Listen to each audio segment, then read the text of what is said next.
සුබ දවසක් වේවා ආදර අම්මේ තාත්තේ පුතේ දුවේ. ජීවිතයේ සුන්දරත්වයේ භුක්ති විඳ ගන්නට නම් ඒ සුන්දරත්වය කියන්නේ මොකක්ද කියලා ඔබට මට හැඟෙන්නට ඕනේ. මේ හැඟීම තිබුණොත් විතරයි ඒ වෙනුවෙන් ජීවත් වෙන්න ඔබට මට ඕනකමක් ලැබියාවක් ඇති වෙන්නේ.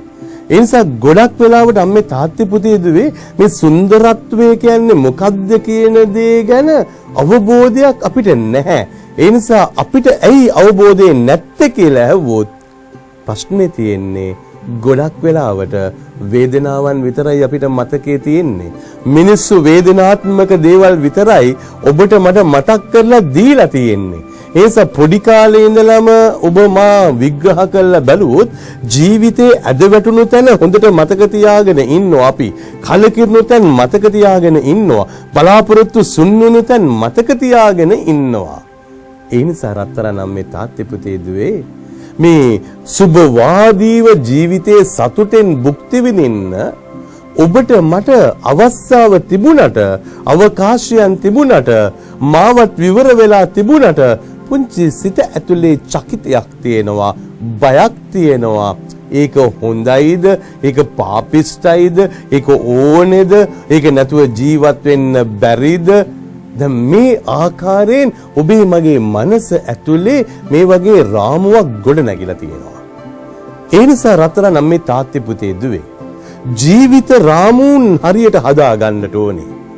අද ඔබ ගෙදර ජීවත් වෙන ආකාරය, ඔබේ ගමට ගියාම ජීවත් වෙන ආකාරය, පාරතුරට බැස්සම ජීවත් වෙන ආකාරය, ඔෆිස් එකට ගියාම ජීවත් වෙන ආකාරය ඔබ හරියට හඳුනා ගන්නට ඕනේ. නැත්තම් මේ එකකවත් වෙනසක් නැහැ. ගෙදර ඉන්න විදිහට තමයි ඔෆිස් එකේ ඉන්න යන්නේ, ඔෆිස් එකේ ඉන්න විදිහට තමයි ආය පාරට ගියාම ඉන්නට යන්නේ. ඊට පස්සේ යාළුවත් එක්ක ඉන්නෙත් එහෙම තමයි, ඔෆිෂියල් මීටින් එකක ඉන්නෙත් ඒ වගේ තමයි. ඒ නිසා දැන් මේකේ වෙනස තියෙන්නට ඕනේ. එහෙනම් මේ තෘප්තිය, මේ සතුට වින්දනය ලබන්න නම් මේ මොහොත හරියට අවබෝධ කරගන්නට ඕනේ. මොහොත අවබෝධ කරගත්තේ නැත්නම් අපේ ජීවිතවල තියෙන්නේ එක මොනෝටනස් ගතියක් විතරයි. එකම ආකාරයට යන ජීවිත ක්‍රමයක් විතරයි. ජීවිතය කියන්නේ එකම ක්‍රමයක් නෙමෙයි. ඒක ඉහළ පහළ යනවා. ඒක ඇතුලේ බලයන් වැඩි වෙනවා, බලයන් අඩු වෙනවා, ශබ්දේ වැඩි වෙනවා, ශබ්දේ අඩු වෙනවා, සිනහව මුසු වෙනවා, ඔරවන්න පටන් ගන්නවා. මේ ඔක්කොම ජීවිත ක්‍රම වේදය අංග චලනයන් ඇති වෙනවා. ඒ නිසා ජීවිතය කියන්නේ හරි ලස්සන සුන්දර මහා බලගතු තැනක්. ඒක ජීවත් කරවන්න ඔබට මට සතුටක් දෙන්නට ඕනේ. ඒක ජීවත් කරවන්න ඔබට අගය කිරීමක් දෙන්නට ඕනේ. ඒක ජීවත් කරවන්න ඔබට මට ආදරය දෙන්න ඕනේ. එහෙනම් අම්මේ තාත්තේ පුතේ දුවේ ජීවිතේ අපි සතුටෙන් නේ විඳින්න නෙමෙයි විඳවමු. මේ මොහොතේදී සතුට විඳවමු නේ. ආදරය විඳවමු. මේ දැන් විඳින්න කියන දේ තුලයි විඳවන්න කියන දේ තුලයි අපි පොඩ්ඩක් පටලව ගන්නවා ජීවිතේ.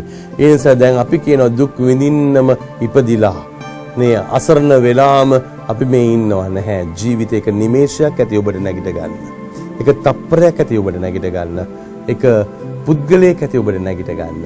එහෙනම් ඒ පුද්ගලයන්ව මුණ ගැහෙන්න, ඒ තැන්වලට යන්න, ජීවිතේ ඉන්න තැනින් ඉහළට එසවෙන්න ඔබට වරම් ලැබේවා කියලා හදවතින්ම ප්‍රාර්ථනා කරනවා. චිස්පීටයි.